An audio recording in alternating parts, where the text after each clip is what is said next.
of Anapanasati sutras that Buddha provided us. So today, as I mentioned, yesterday we covered one part of it, which is the first tetrad.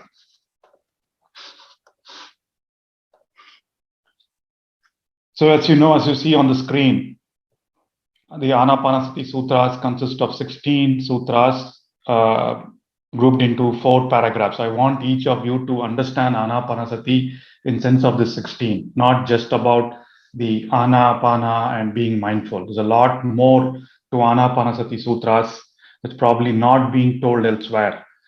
When you read the text, when you go through a course like this, you'll know a lot more that will help in your meditation practice, and that is the intent. So yesterday we looked at the first 4, which is more about breath and body. And we ended with what we called about the different states of calmness, right? So we said there is vitarka, vikara, piti, sukha, and ekagata. So they are the continuous attention, initial interrupted attention to the breath, continuous attention to the breath, and then observing the energies, energy movements, and then getting into observing energy movements and getting into the joyous rapture. Rapture is called joy, bliss, and then going beyond that to that peaceful state, and then getting into the concentrated state. So this is what we went through yesterday, right? And then pretty much most meditation techniques focus on developing the calmness, the relaxation in the body, the concentration part of it, the peace, the pleasure.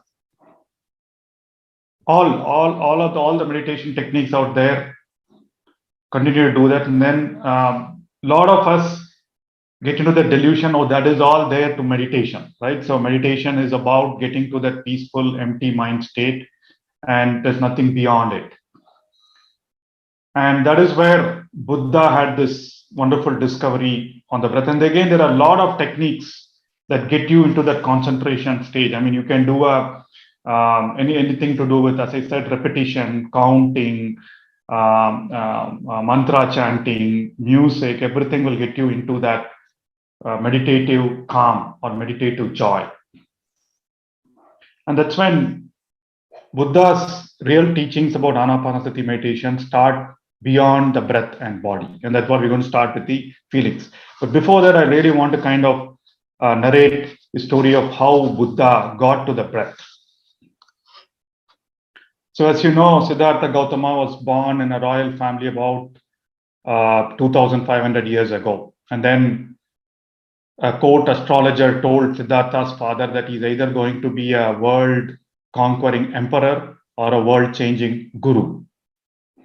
And his father, being an emperor, obviously wanted his son to become an emperor, and he tried all the means to prevent him from knowing the world or understanding the world. He kept him confined or kept him isolated more into the princely duties. But then, as destiny had it, so Siddhartha, as you all know, he saw people going on the road, he saw suffering, and since then his whole goal was the pursuit of how do I address suffering, how do I conquer suffering. And one night he stuck out of his father's palace with the goal of seeking a meditation teacher. And all concentration practices found in those concentration practices have been there since ages, right? And then everyone was following in those days, right from the Vedic and Upanishad days, right? So he went to his first teacher called Aradakalama, taught him how to enter a very deep state of absorption and rapture, the state that we talked about, right? How do I get to that concentrated stage? How do I get to the calm? So deep meditation, the state 5 that we talked about is called deep absorption. That is the samadhi state that the Yoga Sutras also talk about. So, but Siddhartha, being a spiritual prodigy, he had a natural aptitude for meditation. So he was to meditation like what, let's say MS Subbulakshmi was to music, or Mozart was to music, right? Or any of the sports players were to sport. So techniques that used to take years and decades to master, Siddhartha Gautama was able to perfect in a few months. After he mastered the deepest, most absorbed, blissful, and concentrated state he knew of, his teacher, Aradak Lama, offered to make him a teacher. Okay, now you know everything, now become a teacher, right? But then Buddha was still not satisfied with the concentration part. So he said, in that absorbed state, in that samadhi state, obviously, yes, there is no suffering. But when he came out of that state, he still felt the seeds of suffering. He felt the concentration phase was ecstatic, but when I get out of it, I'm still not able to find a solution to suffering. I still get bothered by suffering. So Siddhartha recognized this problem. And then he said, no, this is not the end of my learnings. He set out to find another teacher. And then he sought out another teacher called Udaka Ramaputta, who knew about different ways and even deeper states of absorption. Siddhartha again underwent training to him. Again, because he was more natural adept at meditation, he learned a lot of things very easily, right? And then he learned this absorption was a lot deeper. But then again, he felt it did not transform his everyday life, right? And then, so he is still getting to a peaceful state. He is still getting to a wonderful, blissful state during meditation. But again, once he sets out after the meditation, he was still getting bothered. The internal transformation did not happen. And then he tried a lot of, then he went up and took up a lot of ascetic practices like extreme self-mortification, starving himself, and so forth. He did this for several years. Eventually, he abandoned all that because it was impacting his physical body, it was ruining his health. He still did not achieve a fundamental change that he was looking for in him. At this point, having abandoned all the trials, he tried to do a lot of things. Having abandoned all that, he went and sat under the now famous Bodhi tree and found and vowed that he would not get up till he found an answer. And then he found it. He found it.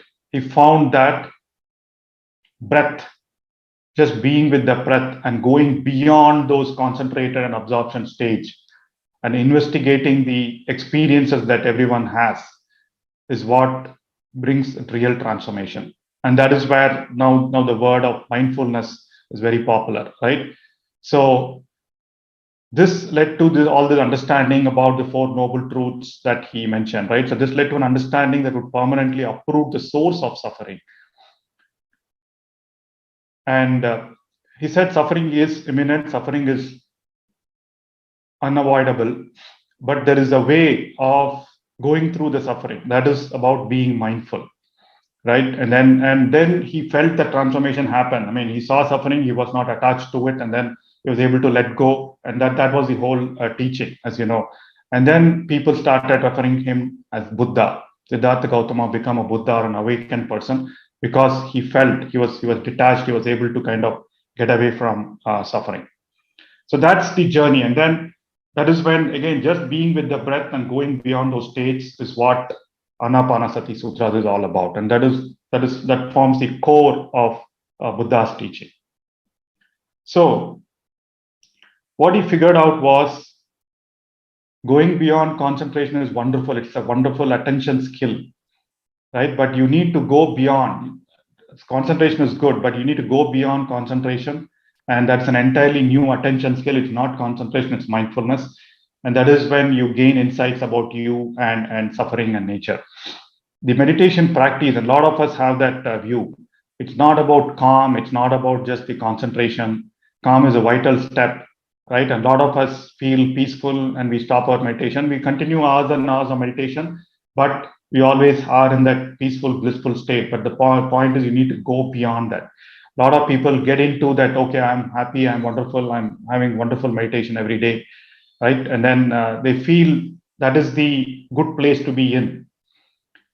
But unfortunately, they don't work on their demons, they don't work on their pain, they don't work on their issues. And they are happy with their own meditative practice, being joyful, and being calm, being concentrated. It's just like running, right? You go run, feel better, and then same thing people do with meditation. And that is where the second tetrad comes in. The second tetrad is all about feelings, right? We finished the concentration on other parts, and the second tetrad is all about feelings. And Buddha found Buddha's definition of feeling. There are only 3 states of feeling each of us have. It's either pleasant, unpleasant, or neutral. And emotions arise because we are not mindful of the feelings. The term feelings, sometimes called sensations, refers to everything that comes in through the sense doors, including the mind. So you will feel a feeling. You will feel the feeling in some part of your body because it either comes through, the feeling arises because of things that comes through your 5 senses plus your mind. With every one of the sense objects, whether hearing, eyes, nose, mouth, which is taste, your skin, your touch, right? So there is a feeling of pleasant and unpleasant. And then the trick here is we'll have to be mindful at that point of time before it becomes an emotion. And then we'll learn later, probably tomorrow, in terms of how emotion, when added with a thought, becomes more a mental construct and a lot more pain, right? So Buddha found that, okay, if you address things at a feeling before it translates to an emotion, that is mindfulness. And that is what meditation provides you, that gap. Then you can avoid a lot of suffering. So today, in our meditation, so we want to see where some of these emotions or some of these feelings affect our body. Where are we able to feel that body? So as we get into meditation, we will go through the standard process for the first 30 minutes, and in the last 15 to 20 minutes, I will guide you through each of these emotions or feelings, depending on how it translates to you, and ask you to feel. I'll ask you to, for example, there are 5 basic types of feelings or emotions. So one is craving. Craving is desire. I want to have that morning coffee. I want to know more about meditation. I want to be in that place. I want to do that thing. I want to get to work, right? So craving is that wanting. You've not got it, but that's a craving. Aversion is absolute dislike. I don't want to do that thing, right? I don't like cold. I don't like to be in hot sun. I don't like to be with that person. So that there is a feeling for us. Then third one is all easy fear. I'm afraid of getting out, going out, venturing out in this pandemic time, right? Why? There is a fear of something. I'm afraid of speaking to someone because I fear my ego, my identity will get hurt. I'll not be able to handle that. And anger, of course. Anger is very closely related to aversion. You dislike something, and when that happens, and you are not able to control that, that is when anger happens, right? So you shout, you kind of pick your face, or you probably do all that anger internally. And then, of course, pleasure, right? This wonderful feeling that you get in meditation, that wonderful feeling that you have, that beautiful, your favorite dish, that wonderful feeling you have when you talk to your favorite person, the person you like. So the anger and pleasure are very closely related to one of the first 3, right? So you crave for something. Once you get it, that is what is pleasure. And then you get something that you don't like, which is aversion, is what is anger. So the last 20 minutes, I will ask you to think about one person, a thing, or a situation for which you've been craving for, which you crave for a lot, right? It could be that wonderful coffee, or it could be that wonderful food at that right time, or it could be being with someone. It could be a person, place, or a thing. Person, situation, or a thing. Or it could be a situation where you want to be appreciated by everybody, or you want to do that wonderful speech or wonderful work, or you want to kind of achieve something. So that could be that. Same thing. Second one is dislike, right?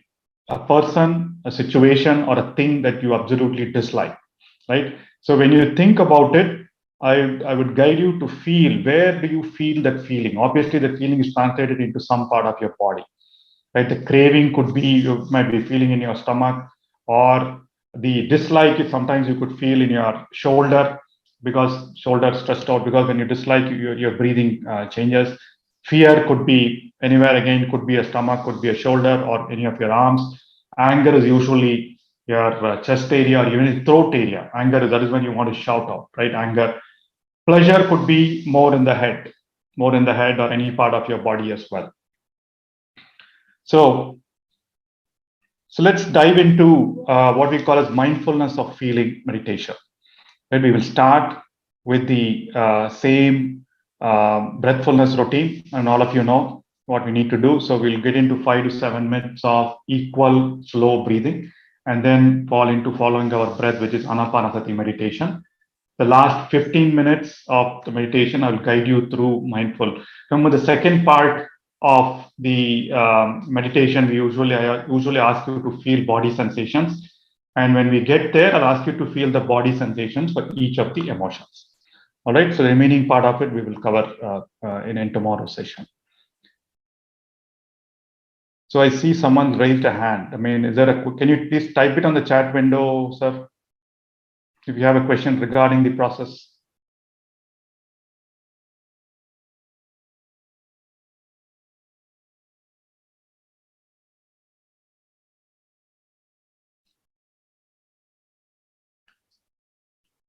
All right, Manisha, you could take that up. The question comes up on the chat window. Is my voice clear? It's okay. All right.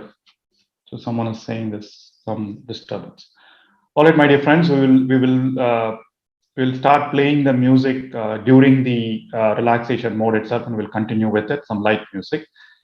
So, dear friends, let's settle into a comfortable, straight posture. Remove your spectacles. Close your eyes. Clasp your hands.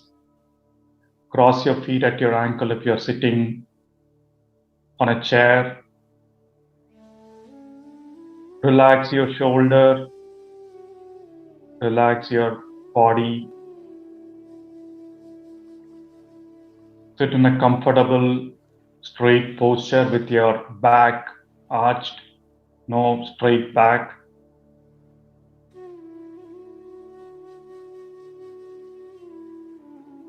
Feel your head, let your head comfortably rest on your neck and on your body, not in front or back.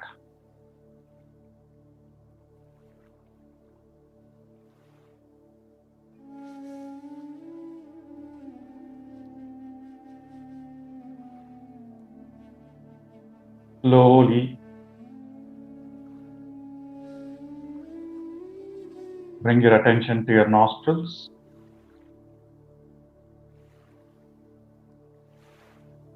Let's begin the relaxation stage. Equal breathing. As you breathe in, slowly count in your mind till 3, and then exhale out to a count of 3. You can do it at your pace. Inhale, 1, 2, 3. Exhale, 1, 2, 3. Inhale, 1, 2, 3. Exhale, 1, 2, 3. Just soft, easy in breath and out. No holding the breath, no force, no tension.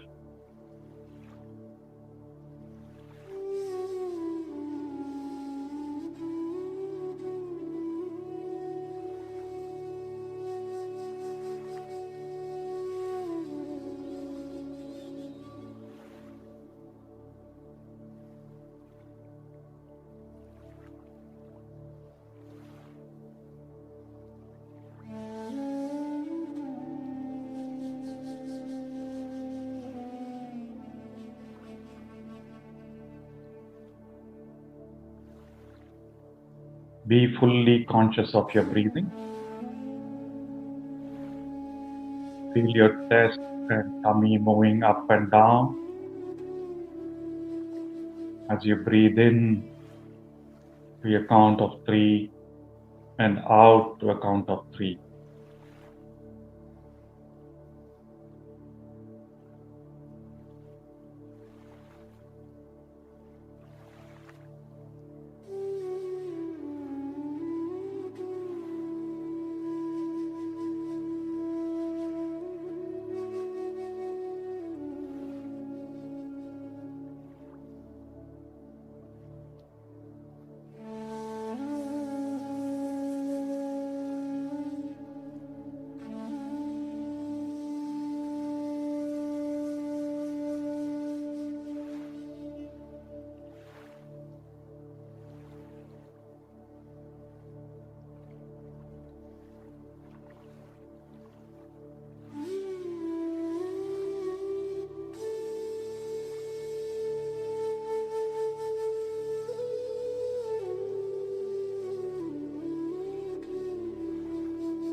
Continue to feel the relaxation in your body.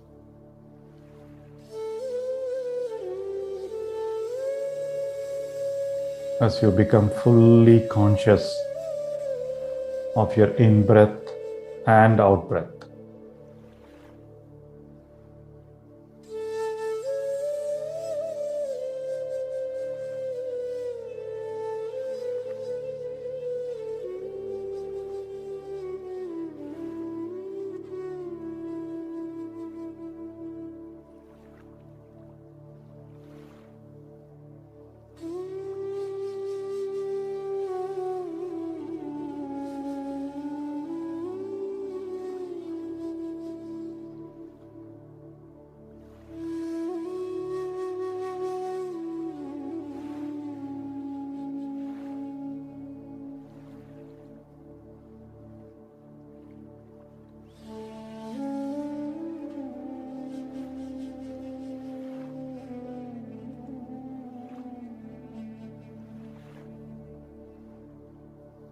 This is being conscious of your breath.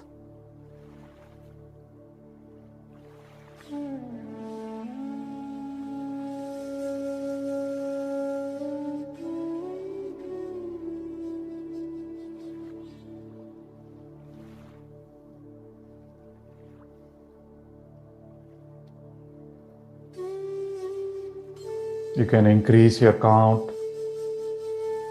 if comfortable. Inhale, 1, 2, 3, 4. Exhale, 1, 2, 3, 4. But do not stress. Calm, smooth, slow.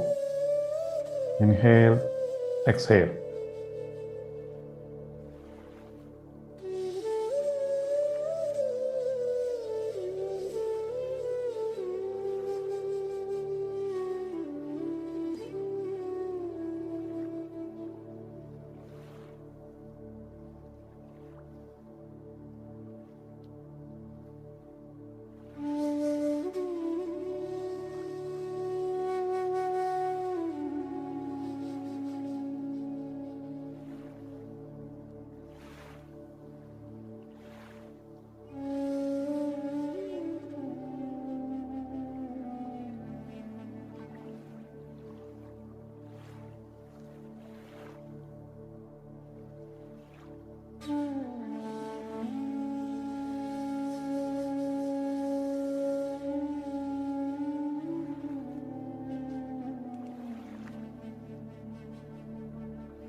with your body completely relaxed and you completely conscious of your breath cycle. Now slowly move into observation of your normal, natural breath. You can stop the slow breathing and return to your normal breathing, my dear friends.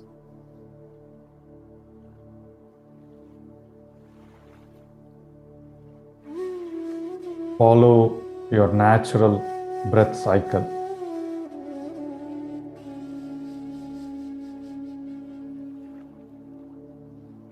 It's a natural continuation of what you had been doing slowly. But you drop the counting and just follow your natural breathing.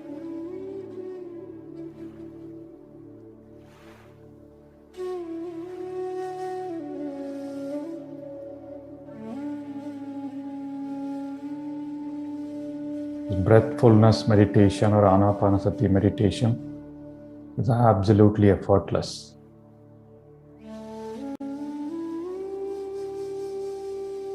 We don't try to do anything, we just be.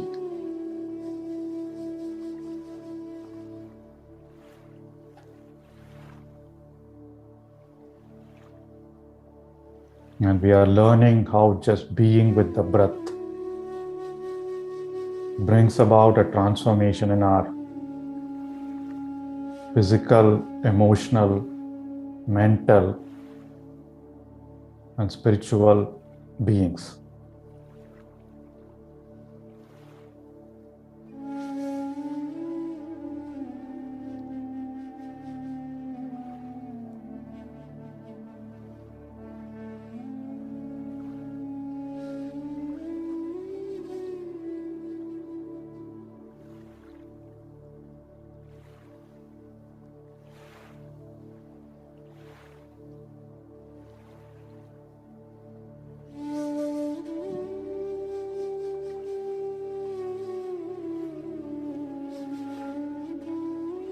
Follow your breath from your nose to your chest, to the movements in your stomach as you inhale, and from your stomach to your chest, to your throat area, and out your nose as you exhale.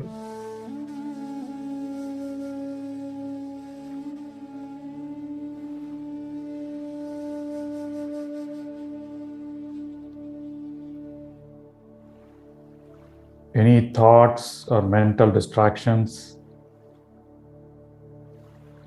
please acknowledge and return your attention back to your breath. Nothing to be bothered.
We have been learning the art of breathing, science of breath.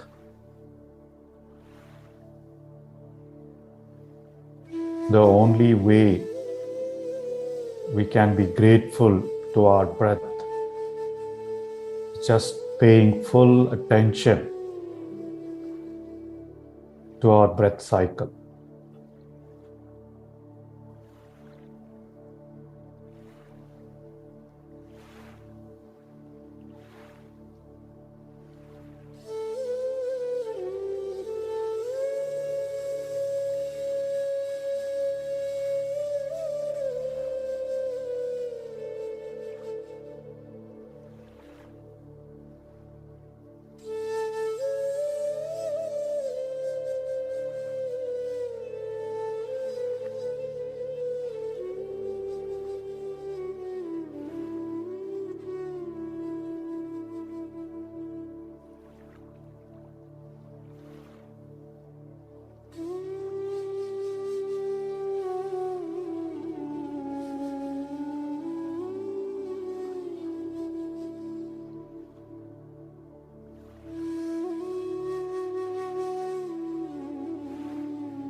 Continue to follow your whole breath.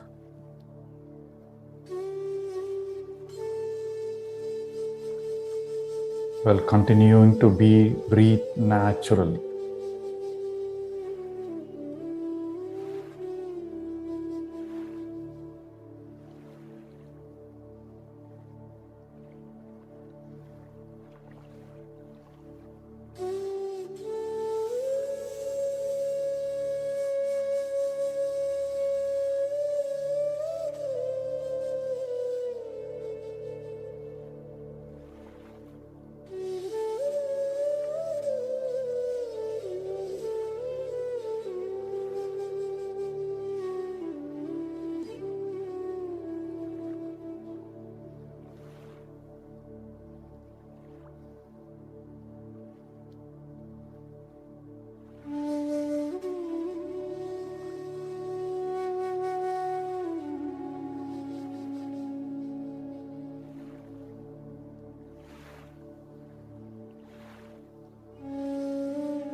Wonderful, my dear friends.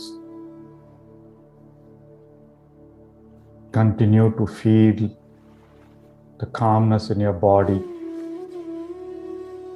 and silence in your mind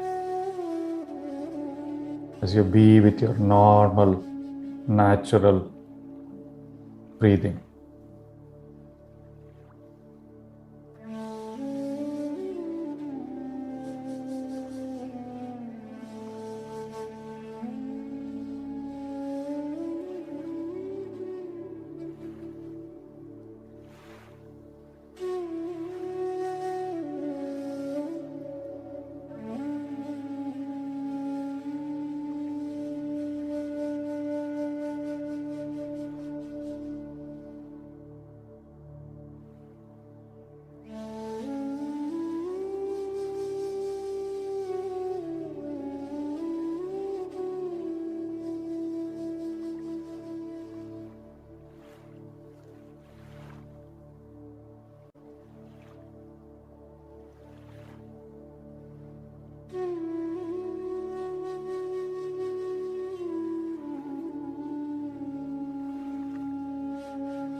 Continue to follow your breath very closely. Just observe, no thinking, no analysis.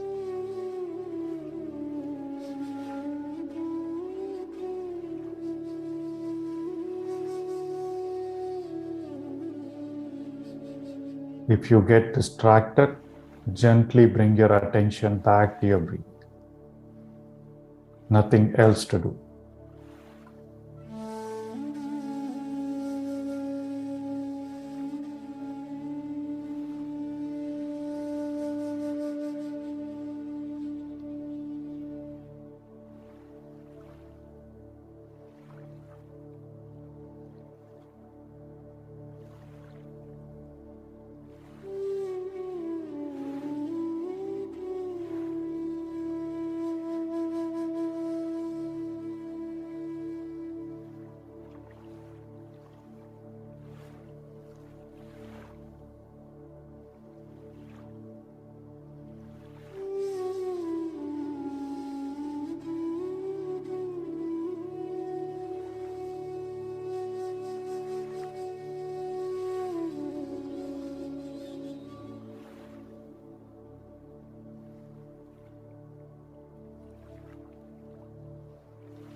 Your breath connects your body, mind, and consciousness.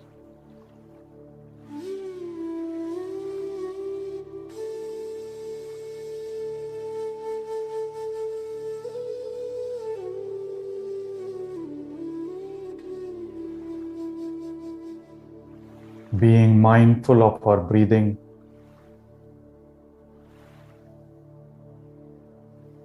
helps us to master our health, emotions, and thoughts.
Be conscious of your comfortable posture,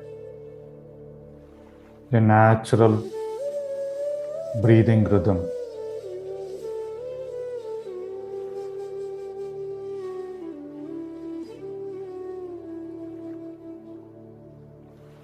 Nothing to try, nothing else to do.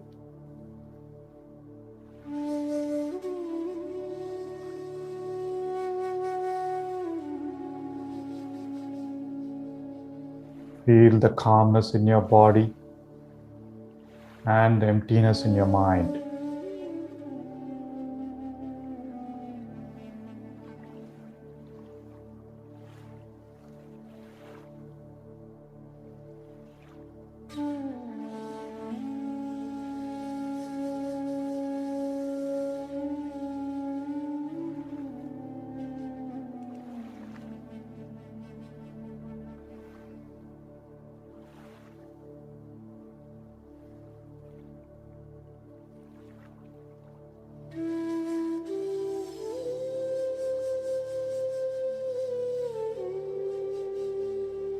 Now, slowly expand your awareness to your entire body and feel the sensations, the calmness across your body as you breathe in and breathe out naturally.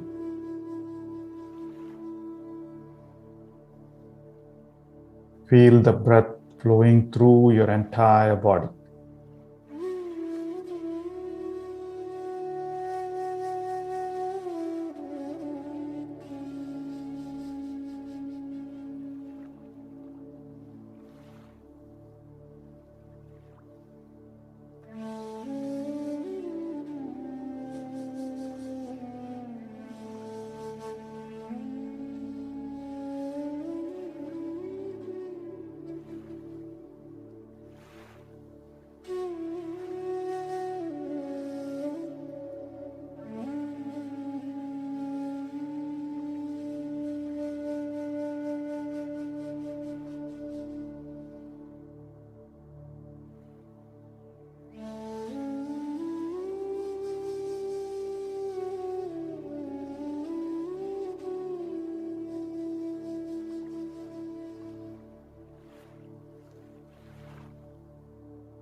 Feel the relaxation,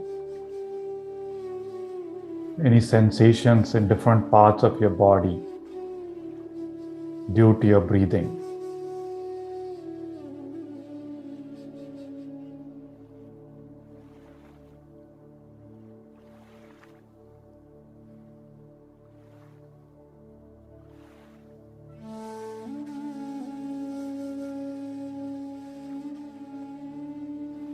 Any relaxation, any pain, any discomfort,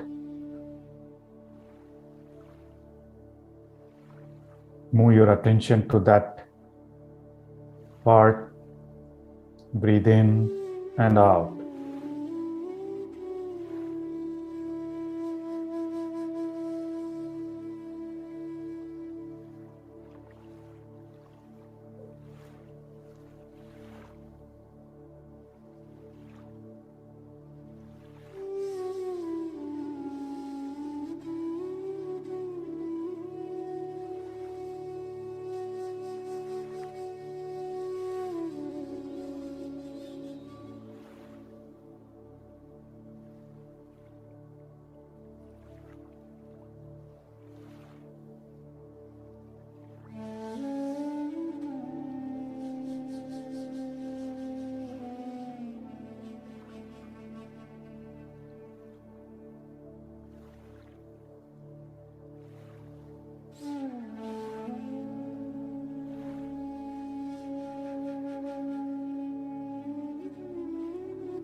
Now, slowly let us get into the mindfulness of feeling part. So please visualize or bring into your mind a person, place, or thing or a situation that you always wanted, always craved to be in.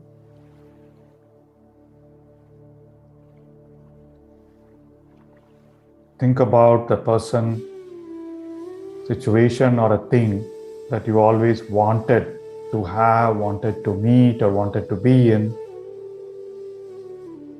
As you bring that picture into your mind,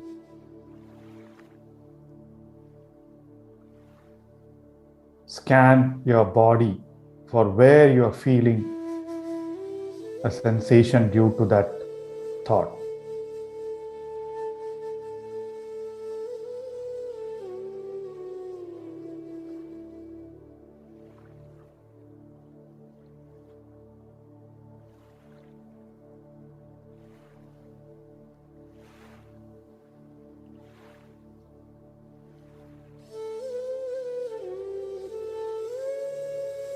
Move your awareness to different parts of your body, your head, your neck, your chest, your shoulders, your stomach, abdomen, your arms, your back, your sitting area, your thighs, your legs, your feet, and your fingers. While you hold that image in your mind,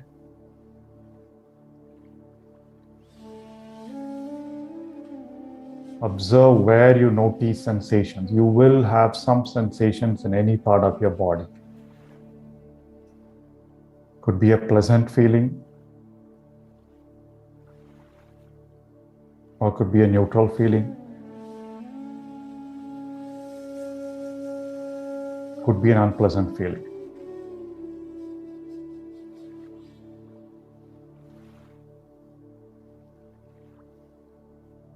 Once you observe a sensation,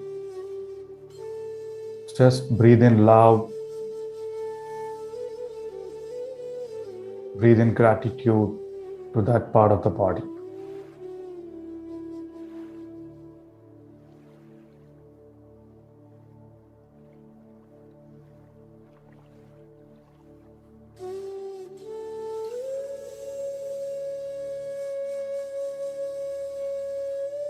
Stay with the feeling.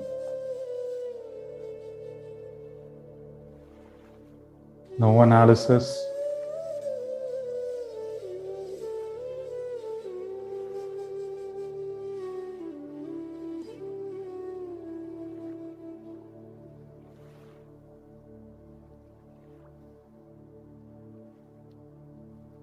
Now,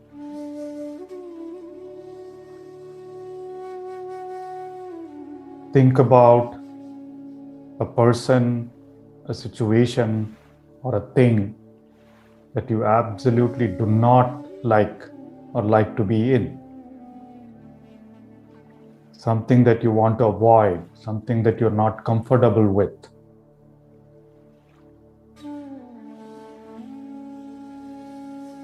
Or something that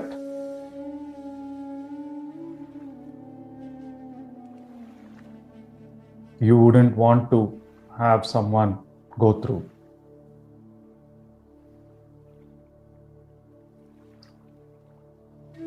So as you think about that person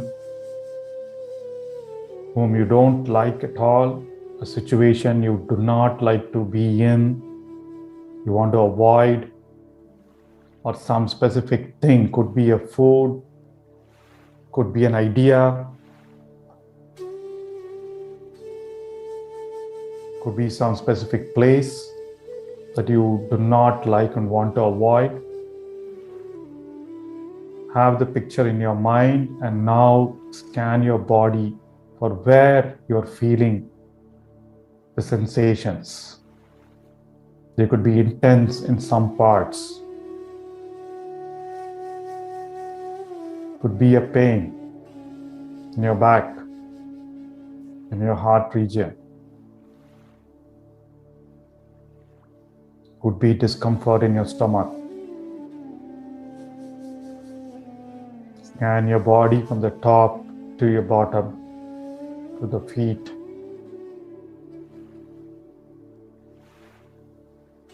Observe. Breathe in positivity and let go.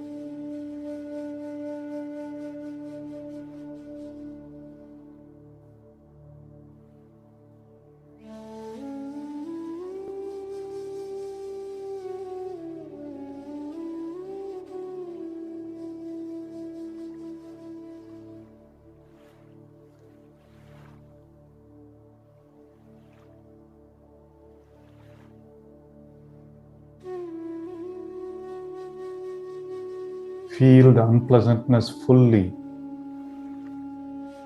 without any judgment, without any analysis, and let go.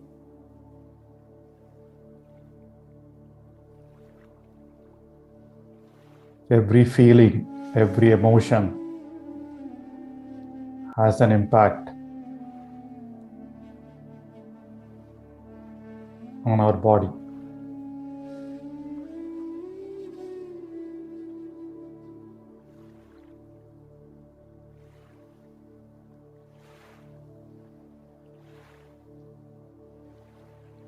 Now, in that state of relaxation,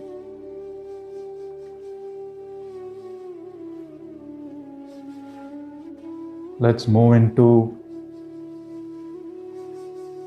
observing the emotion of fear. Bring into your mind a person you're afraid of, afraid to address, afraid to talk to, or a situation you are afraid to get into because it's going to hurt you or somebody, or a thing. Could be a food, could be an animal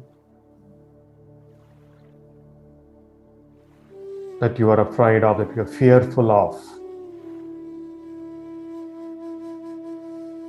or could be something that could be afraid that someone will find out about you or somebody. So bring the thought, bring the situation, picture the situation in your mind. Bring the feeling of fear in you and observe which part of your body reflects the sensation. Could be pleasant, could be unpleasant, could be neutral. Could be a pain, could be a tingling.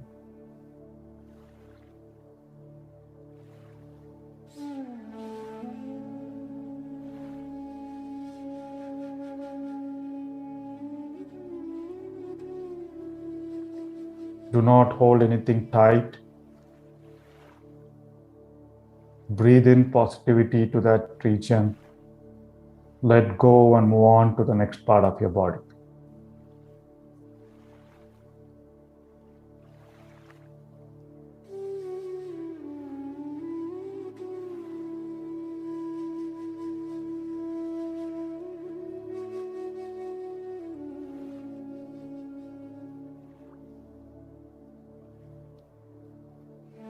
Be fear of speaking, fear of not looking good, fear of getting hurt.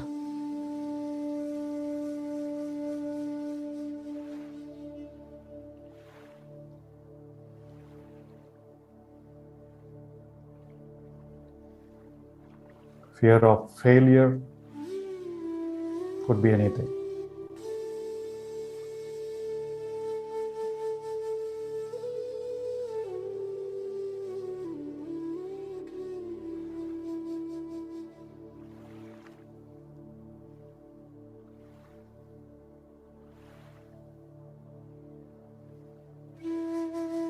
Feel the relaxation in your body as you let go, as you become mindful of the feeling and let go.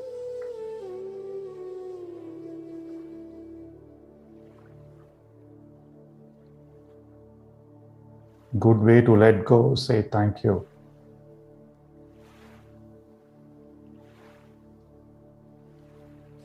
Now, let's move into the emotion of anger.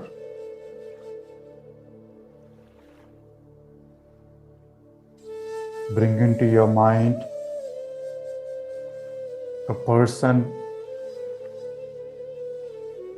who always makes you angry, a situation that you absolutely do not like to be in, that brings you anger, or a thing or an idea that makes you angry, something that you judge in other people that makes you angry.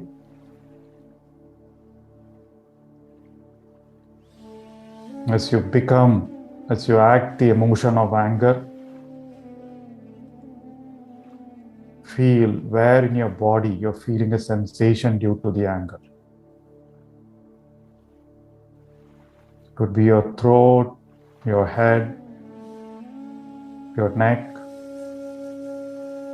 your chest, your stomach. It could be your muscles.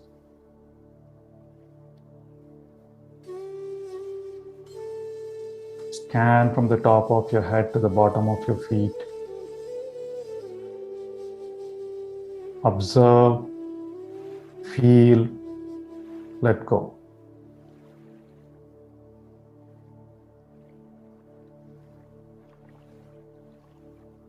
This is mindfulness.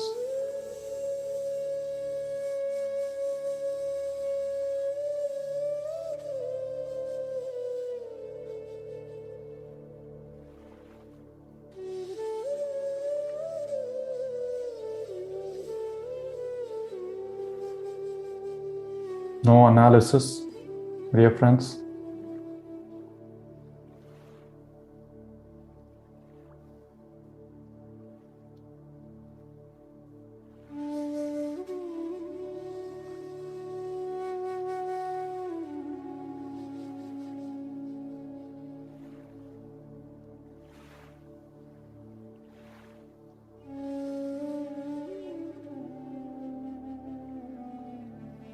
Now, once you become conscious and let go of the sensations due to anger, now bring a sense of pleasure, pleasantness.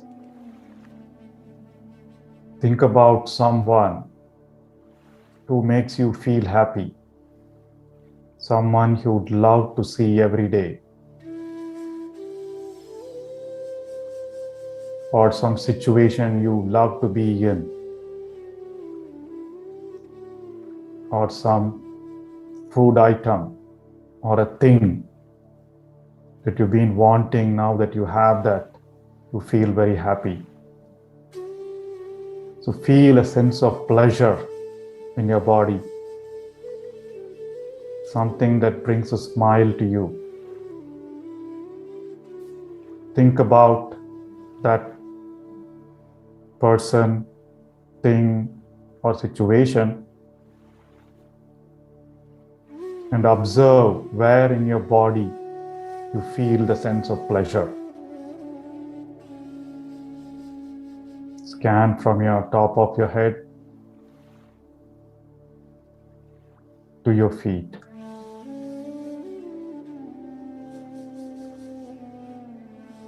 Keep your body absolutely relaxed.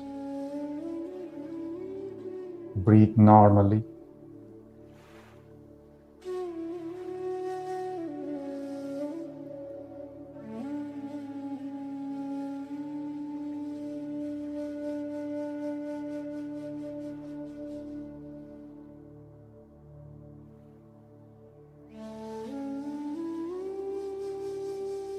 This helps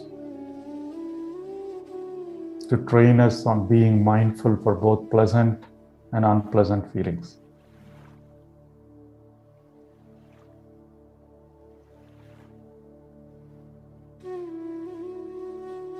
Feel the pleasantness in your face, pleasantness in your heart as you think about that person, thing, or situation.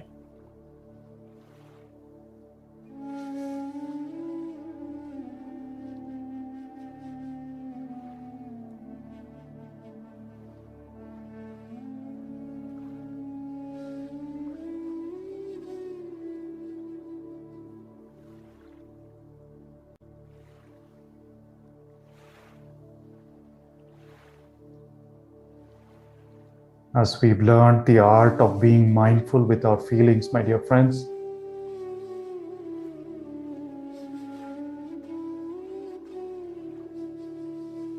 let's pay gratitude and appreciate our meditation experience for today. Bring a feeling of gratitude to your heart region. Say thank you to your experience during this meditation.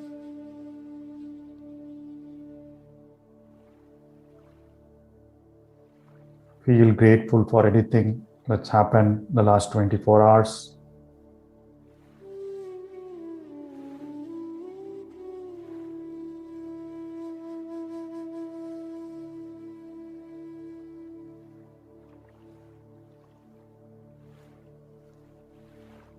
With that heightened sense of mindfulness, relaxation, and gratitude, slowly let's come out of our meditation.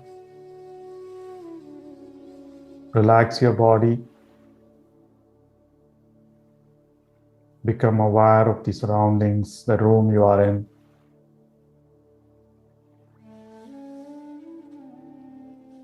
Unclasp your hands and place them on your eyes for a few seconds. Then open your eyes when you are ready.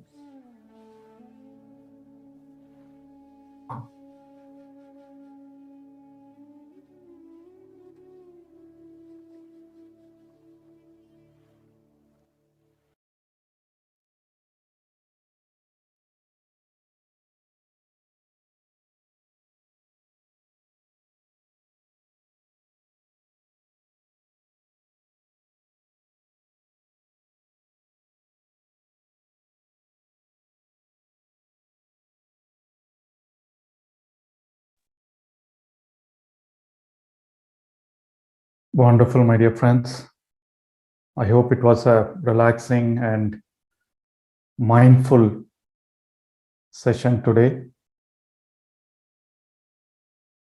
That's precisely what Buddha wanted to teach us. Meditation is not just about concentration. It's about being aware of every feeling that we have so that we can address those feelings ourselves and not seek for help from someone else. So with that, also want to wish each one of you a wonderful festival time. I think today is Lori, Bogi in some parts. We are into our Sankranti, Pongal holidays. So have a wonderful festival, wonderful time, being mindful. Being mindful allows you to enjoy things a lot more richer. So with that, we are ready to take a few questions. I know all of you want to get back to your festival time. So if there are any specific questions, let's take up.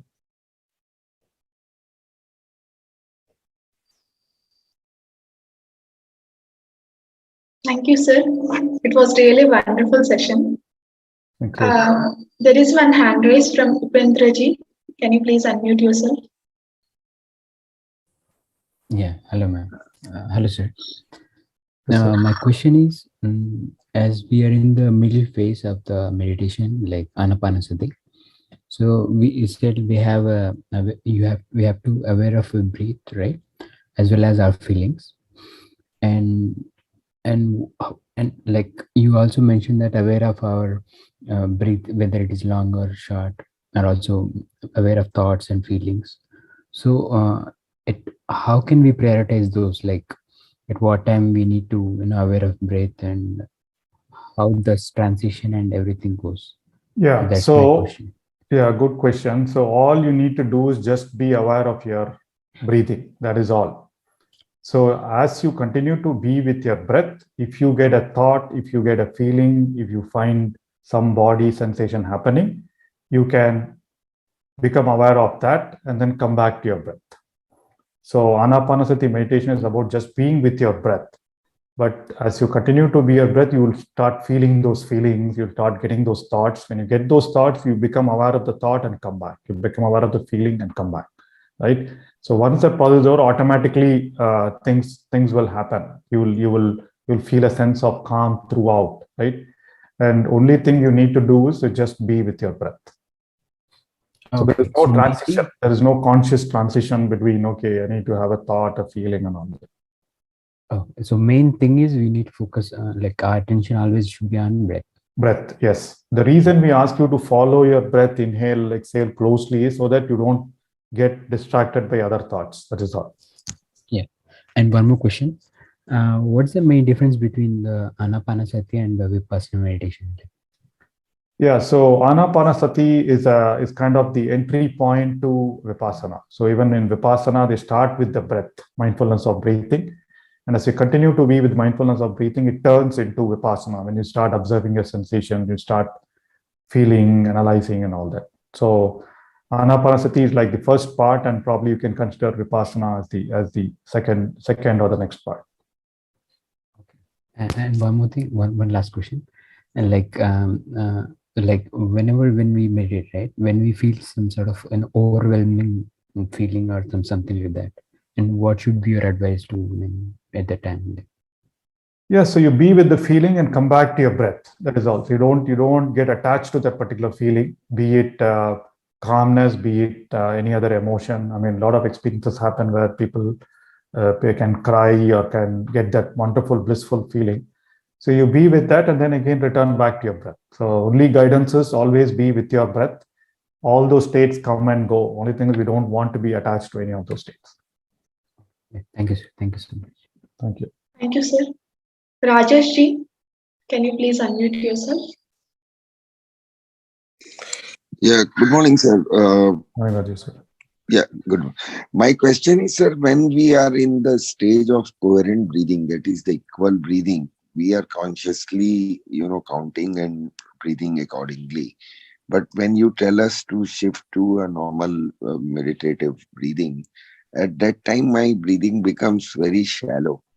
So do I need to deliberately then come out of the shallow breathing and have longer breathing, or I can continue because you say that you have to live with your normal breathing. But at that time, my normal breathing is very shallow. So what do I do about that? Yeah, so if your normal breathing is shallow, so be it, sir. So as you finish your equal breathing and you transition to normal breathing, you will find it shallow, right? But over time, it will start correcting itself, because the very fact that we are doing this equal breathing or coherent breathing, your breathing also will slowly become abdominal over time, right? So at this time, so if you want to continue with your coherent breathing, you can continue, and when you feel comfortable, you can move into your normal breathing. So if your normal breathing was already shallow, it will be shallow when you discontinue equal breathing. So nothing to specifically do. So try and slowly transition on to your natural breathing. Your natural breathing might become slower, deeper abdominal breathing, or you'll fall back to shallow breathing. So nothing to worry there. Yeah, it's up to you. There's no fast rule that this is how you need to transition. Yeah, my second question is, when you ask us to focus or concentrate on a particular feeling, let's say anger, at that time the mind has to experience that feeling. So what happens that time, whether one should focus on that feeling or on the breathing? I mean, one should focus on the conscious breathing. What So should be the first part, priority at that time? yes, first part is visualization. You bring that anger thing in your mind, right? So that time you're pretty much focused on that particular situation or person or something, right? And then once you bring that situation in your mind, and then you start experiencing the feeling of anger.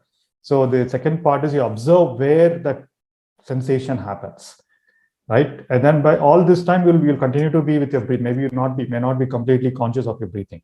So once you experience the sensation of anger, wherever it is, it's in your throat or your chest, then you return to your normal breathing, so that you breathe that sensation away, breathe that discomfort away, breathe that pleasantness away.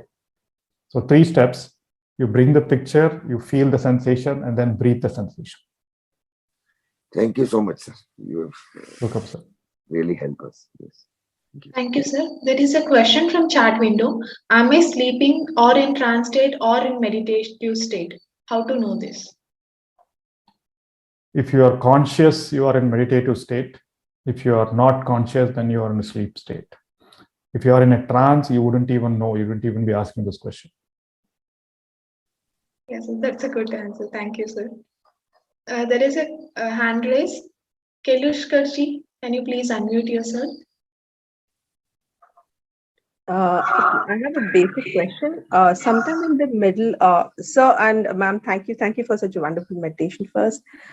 Okay, basic question.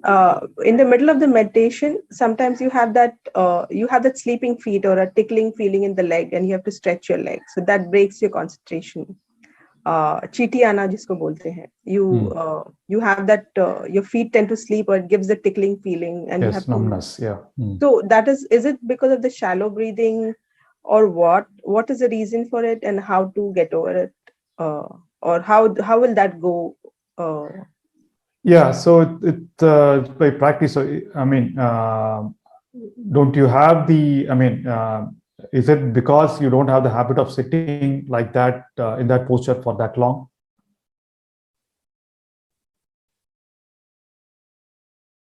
No, sometimes what happens when we try to sit in a specific posture that we are not used to for a longer time. So then you get that numbness, tickling sensations. One thing is you can move. That is because the blood circulation is impacted into that place. So you can move, spread out your legs, or just move, bring it more circulation.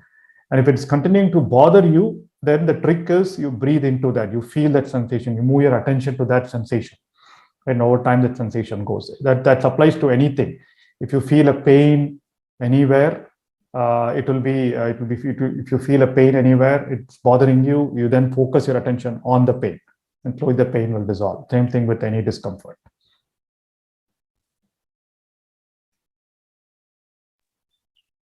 Thank you, sir. There is a question from Sudharani ji. If the aversion can be done on pain, at the same time, if it's craving for money, how to tackle this? Now, both are different sensations, different emotions, right? So you bring in one, and then it's about craving. Where do you feel the sense of craving in your body, right? So this basically the practice allows you to feel, because there is a cycle.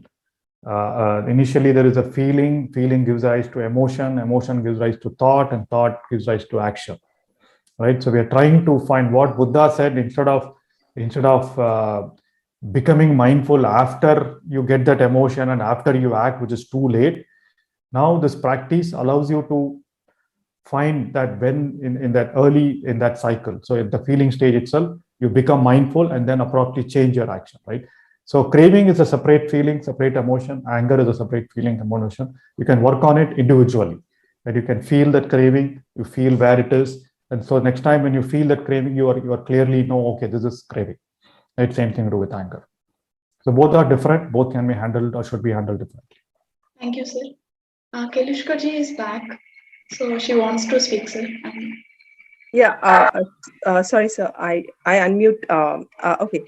I just wanted to know. I have been doing meditations since quite a few months now, like at least half an hour or 1 hour. But that tickling, what would if you can help me again with your answer? What would help me get rid of that feeling, or why does it occur? Or you have to do some exercise before that, or what, for the tickling feeling?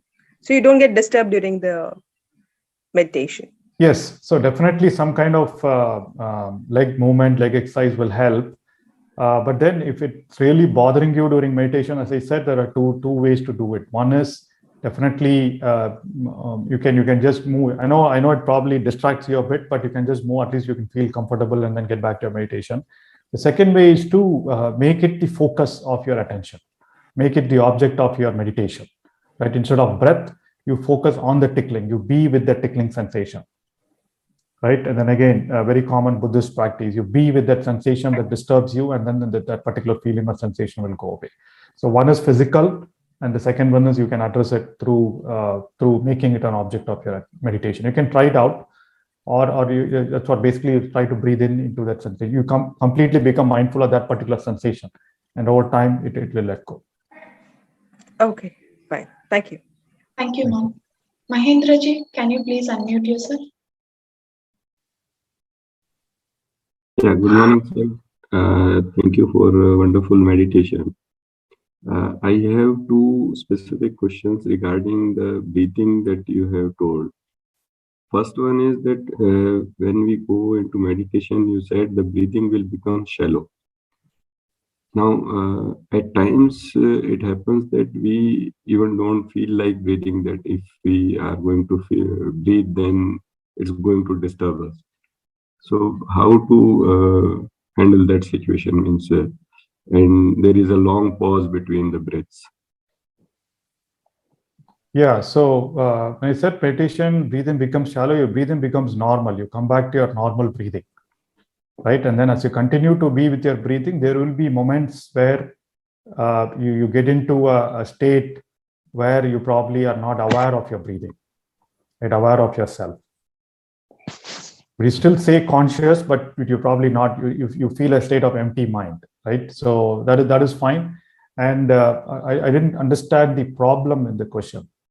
No, problem is that means when you again get sense that okay, I am not breathing, and if I continue to remain stop this breathing, then this situation can continue. So okay, so it's not that your breathing is stopped. I think yesterday there was a question as well. It's not that your breathing is stopped. You're not conscious of that particular breathing. That is all, right? So breathing continues because when your breathing stops, you cannot hold your breath for a long time. That's holding your breath.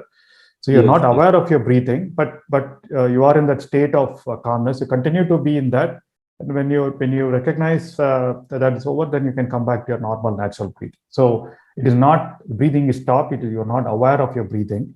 As long as you are not getting into, not being aware of your breathing can also mean that you are getting into a thought. If you get into an imagination cycle, also you're not aware of your breathing. But in this case, you are seeing I am just feeling a sense of calmness. Then you be with that sense of calmness and then return to your breath. And second things are sometimes what happens, like we are breathing and the breathing becomes a little bit faster and we feel a surge of energy. And at that time also you want to increase that energy content. Yes, so sometimes because of some emotional blockage, removal and all that happens during meditation as well, right? You start moving physically, breathing changes and all that. Just fine, just be with that, just experience that, and then it will die down. Okay. So at that time we have to be with the experience. Yes, you have to be with the experience. Experience will die down and you become back to your normal breathing. Okay. Thank you, sir. Okay. Thank you, sir. Vijayendraji.